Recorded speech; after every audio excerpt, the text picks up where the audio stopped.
Oui, malheureusement, l'élection présidentielle aujourd'hui est ainsi faite que les chances qu'il y ait un deuxième tour avec le Front National sont fortes. Et donc à partir de là, le premier tour est déjà lui-même un tour d'élimination puisqu'il risque fort de déterminer le candidat ou la candidate qui sera qualifié en face de Marine Le Pen. Donc le temps pour faire le tri, si je puis dire, le temps où on a envie de choisir, eh bien, il va forcément se transmettre ou plutôt se transférer à la primaire qui est désormais le vrai premier tour. Aujourd'hui, je fais le choix de soutenir Bruno Le Maire parce que la personne et sa démarche sont celles qui sont aujourd'hui les plus porteuses d'avenir.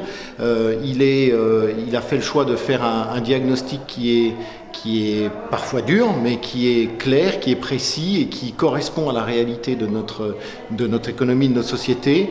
Il propose une vraie méthode et il va la mettre en œuvre. Donc aujourd'hui, c'est la personnalité qui a sans doute le plus les moyens de porter les réformes dont on a impérativement besoin.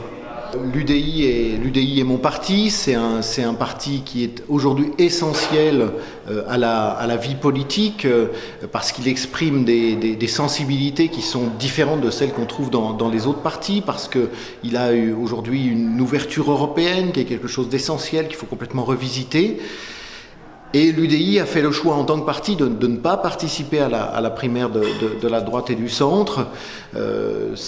Ça se défend parce qu'il n'était pas associé au départ à cette démarche et donc on peut comprendre qu'en tant que parti il n'y aille pas. Après, les élus UDI élus et adhérents et sympathisants UDI doivent évidemment faire leur propre choix pour pouvoir s'impliquer dans une élection présidentielle qui n'a jamais été facile pour le centre parce que le centre est un parti qui est très divers, qui est très ouvert et qui fait en sorte que les personnalités émergent sans doute un peu moins. Donc la présidentielle qui se fait sur des personnes, eh bien on n'a pas de candidat évident aujourd'hui au centre.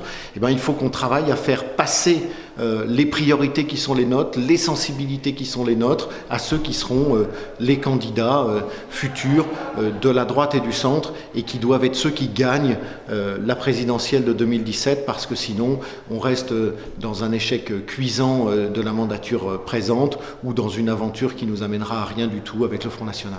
Je crois que dans la région Grand Est, c'est une région immense dans laquelle aujourd'hui il faut que chaque territoire mettent en avant ses points les plus forts, non pas pour distancer ou écraser les autres, mais au contraire pour les emmener vers l'excellence.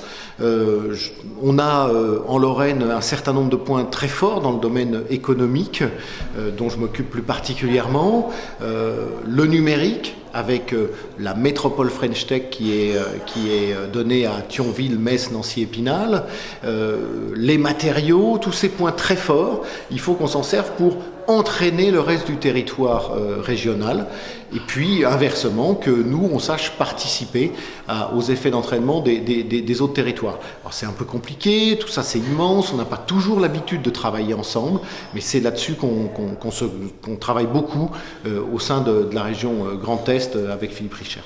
Alors la métropole du Grand Nancy, le label métropolitain, le statut de métropole, quelque chose aujourd'hui on se dit c'est quoi exactement ? C'est d'abord une reconnaissance de ce territoire comme étant un de ceux qui peuvent jouer dans la cour des très grands, dans les structures, dans les grandes villes capables de se développer par elles-mêmes. C'est ça la définition de la métropole. Donc c'est déjà une reconnaissance très importante. Et puis c'est une dynamique importante vis-à-vis des autres territoires. C'est une façon de travailler aussi avec les territoires qui nous entourent, avec Lunéville, Pont-à-Mousson, Toul et toutes les intercommunalités avoisinantes. Et puis une place dans le Grand Est particulièrement marquée puisqu'il y a Strasbourg et Nancy en tant que métropole. Alors l'affaire Panama Papers, évidemment je l'ai regardée de très près puisque j'ai dirigé un service de renseignement économique qui s'appelle Tracfin. Je me suis dit que si j'avais eu des documents comme ceux-là à l'époque, ça m'aurait beaucoup intéressé. Les techniques sont effroyablement éculées. Alors le grand public les connaissait pas bien, la compensation, la façon d'empiler les différents prête-noms. Ces techniques-là sont très anciennes. Ce qui surprend, c'est cette espèce de banalisation, à savoir que quelqu'un va googliser offshore et puis trouver quelqu'un qui, à sa porte, va lui proposer ça. Ça, c'est réellement inquiétant. Donc il faut surtout aller au bout de cette enquête, faire le tri d'ailleurs des vrais tricheurs et de gens qui ont simplement été dans des systèmes compliqués mais pas frauduleux. Et là, ça va prendre du temps. J'espère juste que là, on pourra et on voudra, et tous les pays voudront aller jusqu'au bout. Emmanuel Macron a beaucoup de talent et s'il voulait rejoindre l'UDI, évidemment, je pense que sa place lui serait faite à la condition de partager toutes nos valeurs. Entre-temps, Emmanuel Macron a lancé son propre parti, mouvement, c'est pas bien, mouvement parti, ni de gauche ni de droite, ce qui peut séduire, mais en soi, il faut derrière qu'il alimente sa propre démarche et qu'on comprenne mieux, y compris dans les échéances qui vont venir, pour qui ça joue, parce que ni de gauche ni de droite, il va quand même y avoir une élection présidentielle.